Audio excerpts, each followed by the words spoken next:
senhor. O Comitê de Política Monetária do Banco Central elevou a taxa Selic de 10,75% para 11,25% ao ano, em decisão unânime.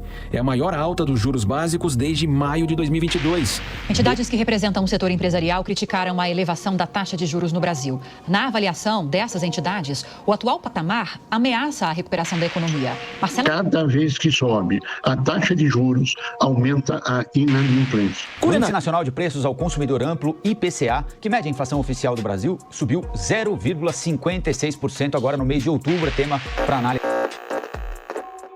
Segunda passada, nós avaliamos os impactos dessas notícias nos nossos negócios.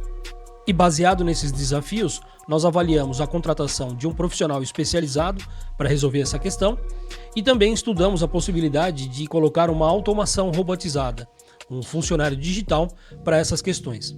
Esse é o Vaga Alternativa da Semana, um programa onde nós calculamos o retorno do investimento, payback e economia anual das contratações ou de uma mão de obra tradicional ou de uma mão de obra digital. Então vamos ao comparativo. Então, conforme a gente combinou segunda-feira, sempre antes de fazer análises, nós precisamos fazer um levantamento das nossas necessidades, definir quais são os nossos objetivos. Então, baseado nessas notícias, nós definimos que precisamos melhorar a nossa gestão fiscal, ter um planejamento estratégico sobre os nossos investimentos, precisamos também diversificá-los, estratégias de proteção patrimonial contra a inflação e volatilidades e um monitoramento contínuo das políticas monetárias.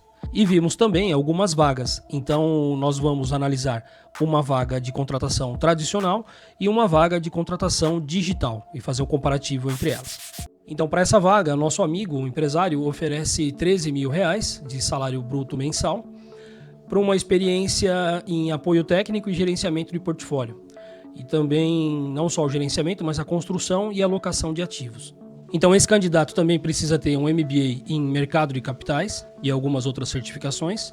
Tem que ser versado em Excel avançado, com VBA, Python, R e Power BI.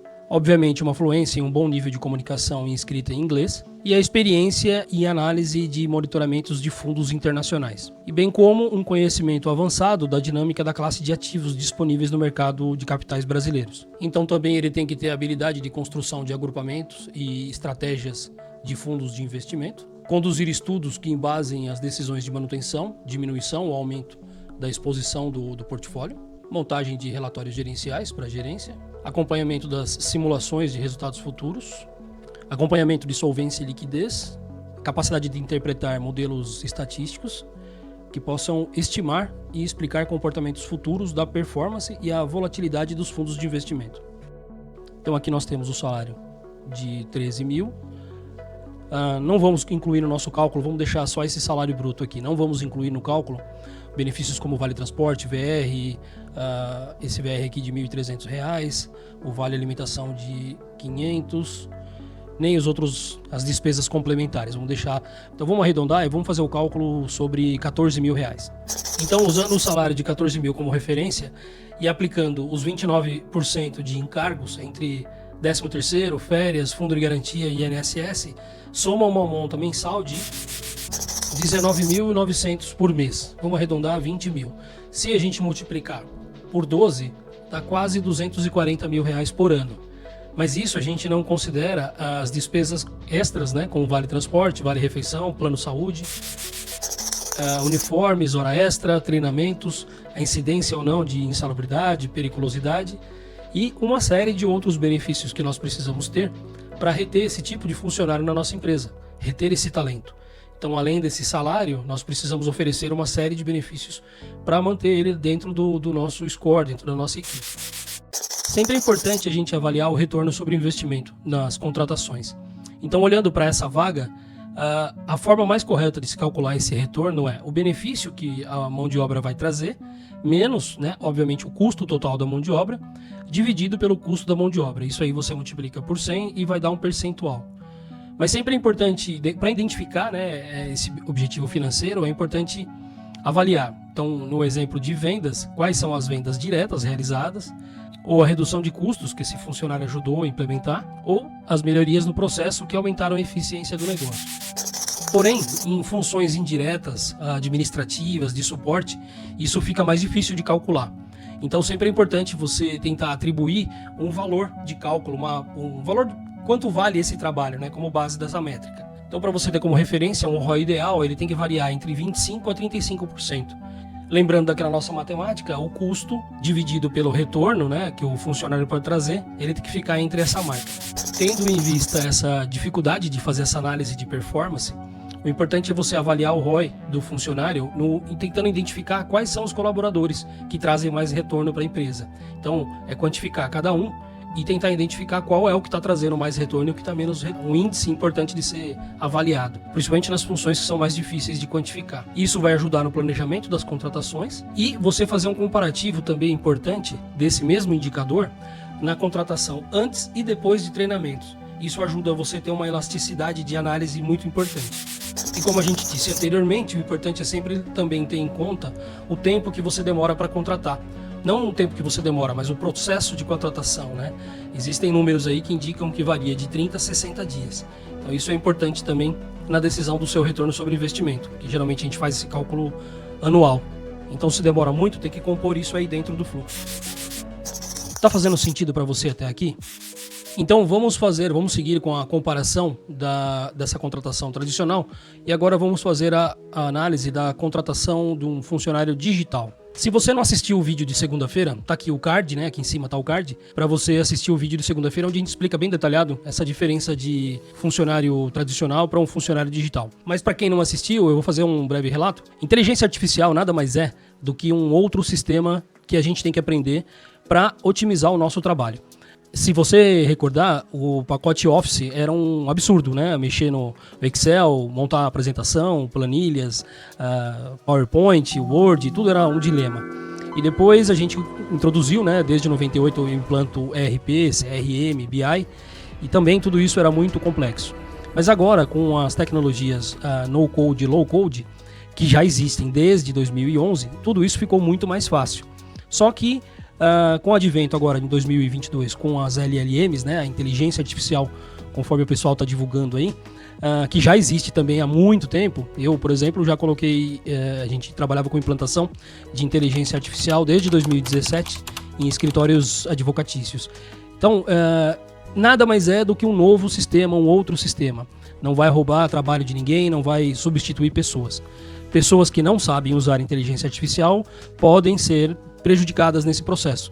Assim como a gente contratava funcionário que sabia mexer no Excel, a mesma coisa a gente vai precisar contratar funcionários que sabem mexer com inteligência artificial. Como eu disse também, a gente tem feito uma curadoria para os nossos clientes, porque a demanda cresceu sobre automação, sobre inteligência artificial. Então eu disponibilizei para vocês no site rudrose.com. Pode consultar, fica à vontade. Então o resultado dessa curadoria que nós fizemos para essa vaga, a gente considerou uma automação composta, considerando uma solução robusta para a função de analista de investimentos. Essa automação vai integrar as ferramentas e a inteligência artificial para executar as tarefas mais críticas dessa posição.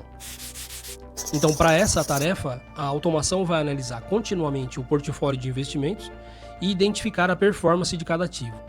Vai emitir relatório automatizado e os alertas sobre os desvios significativos em relação aos benchmarkings que a gente estabeleceu. Já na modelagem de preditivos e simulações, a automação inclui um módulo de simulação, que vai utilizar os dados históricos para realizar os backtesting e prever a performance de diferentes estratégias de investimento. E a inteligência artificial, com isso, ela consegue fornecer explicações detalhadas sobre os cenários testados e as suas implicações. Já para a análise de fundos, esse assistente digital ele pode coletar automaticamente relatórios financeiros de sites como a CVM e outros e interpretá-los, e fornecendo análise detalhada sobre a saúde dos fundos de investimento, e além da riqueza de detalhes e explicações. Então, quando a gente fala de compliance, esse assistente digital ele verifica se os investimentos estão em conformidade com as regulamentações de previdência complementar, que é o assunto específico da vaga, e alerta automaticamente os possíveis desvios. Isso que é um grande diferencial. Na criação de relatórios e dashboards, a criação será automática e interativa e vai mostrar os KPIs importantes como volatilidade ajustada por risco e por retorno dos ativos. E esses relatórios são interpretados com uma interface que utiliza a inteligência artificial para gerar ideias mais claras e acionáveis. Isso facilita muito a compreensão dos resultados. Então, como a gente pôde ver, esse assistente digital ele combina análise de dados, interpretação das informações, geração de relatórios e tudo isso dentro do compliance, né? Dentro das regulamentações necessárias. E o grande diferencial é de forma contínua em tempo real, 24/7. Já um analista tradicional, ele deve dividir sua atenção com todas essas tarefas, né? Então, o digital, ele realiza todas elas automaticamente. Então, como eu disse, não substitui o ser humano, mas libera o tempo para as decisões mais estratégicas e mais complexas. Então, vamos avaliar o quanto custa essa automação hoje. Vamos considerar uma automação que integre todos aqueles processos relativos àquela vaga. Então, o investimento na automação vai ser de 112 mil, com uma manutenção mensal de 5.600. Então, se a gente multiplicar os 5.600 vezes 12 e somar com 112 da automação, a gente tem um investimento anual de 179 mil, considerando que esse robô vai ser seu para sempre, sem nenhuma novidade, sem nenhuma surpresa. Então, analisando o retorno sobre o investimento, a gente vai fazer a seguinte conta. É o custo da mão de obra menos o custo da automação. Se a gente dividir isso pelo custo da automação e multiplicar por 100, a gente vai ter um ROI de 32,8%. Então, ou seja, a cada R$1 investido, a gente tem 70 centavos de retorno sobre esse investimento.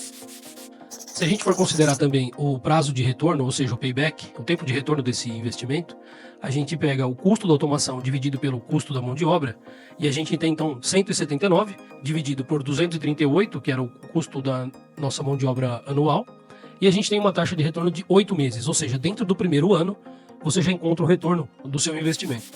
Uma outra conta importante é a economia anual que você vai ter em relação à mão de obra. Então, se a gente pegar o custo da mão de obra menos o custo da automação, então no primeiro ano a gente subtrai o custo da mão de obra menos o custo da automação e a gente tem uma economia anual de 59 mil. No segundo ano, como já não tem um investimento inicial, apenas a manutenção, você tem uma economia de 171 mil no ano. Se a gente for pensar em médio e longo prazo, a economia em 5 anos é de 745 mil, quase 3/4 de milhão. E aí a gente tem que considerar também a questão de segurança. Segurança em relação ao treinamento, porque vai bastar apenas um treinamento para o seu robô trabalhar dentro de um contexto. E esse contexto ele não se perde.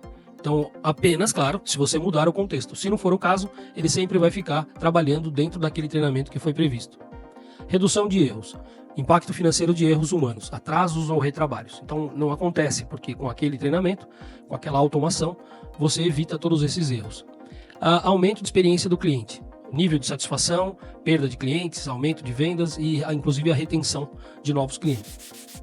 Em relação à produtividade, estudos confirmam que isso varia entre 30% a 50%, chegando até 60% de aumento, porque a automação trabalha 100% do tempo, então não acontece pausas, ela trabalha as 24 horas por 7. Então essa produtividade é aumentada nesse cenário. Escalabilidade, com a mesma automação, ou seja, com a mesma automação você não vai precisar aumentar a equipe e mantém o mesmo custo. Então se você crescer, aumentar a quantidade de tarefas, a automação consegue dar conta sem necessidade de ajustes. E impacto ambiental. Com isso, com a automação, você tem menos papel, menos deslocamento de equipe e, obviamente, menos energia. A inteligência artificial nada mais é do que a esperteza de algumas empresas que acumulam todos os dados e com a acumulação desses dados, eles conseguem fazer o que estão fazendo hoje no mundo. Fique um passo à frente com essas empresas que estão fazendo a diferença no mundo. Agenda uma conversa comigo e entenda como a gente pode aplicar uma automação dentro da sua empresa. E aproveita, envia um e-mail para vaga@rudrose.com com o título Analista Selic, que eu vou te mandar essa lista, né, essa automação detalhada, passo a passo, para você ter um conhecimento maior sobre como você pode aplicar isso também na sua empresa. É só mandar um e-mail para vaga@rudrose.com. Olá, obrigado por ter assistido até aqui. Meu nome é Evandro e esse é a Vaga Alternativa da Semana, onde nós avaliamos a diferença, né? Fazemos um comparativo entre o ROI de uma automação e o ROI de uma contratação tradicional. Sexta-feira agora, a gente vai detalhar o fluxo de tarefas para executar essa automação. Então é um passo a passo de um fluxo manual, né? De como a gente faria isso manualmente e como a gente faz isso digitalmente. E aproveita também e fala sobre a implementação do passo a passo. Então, sexta-feira, se você quiser, você pode se inscrever no canal, apertar o botão do sininho para ser avisado na hora que o vídeo subir, legal? Segunda-feira a gente faz uma análise de automações, de vagas que a gente precisa, alternativas para os problemas que são noticiados normalmente na semana anterior. E fica o convite, né? Curte o nosso vídeo, se inscreve no canal e se você quiser acessa rudyrose.com que eu te espero lá com a minha agenda. Muito obrigado pelo carinho e até o próximo vídeo.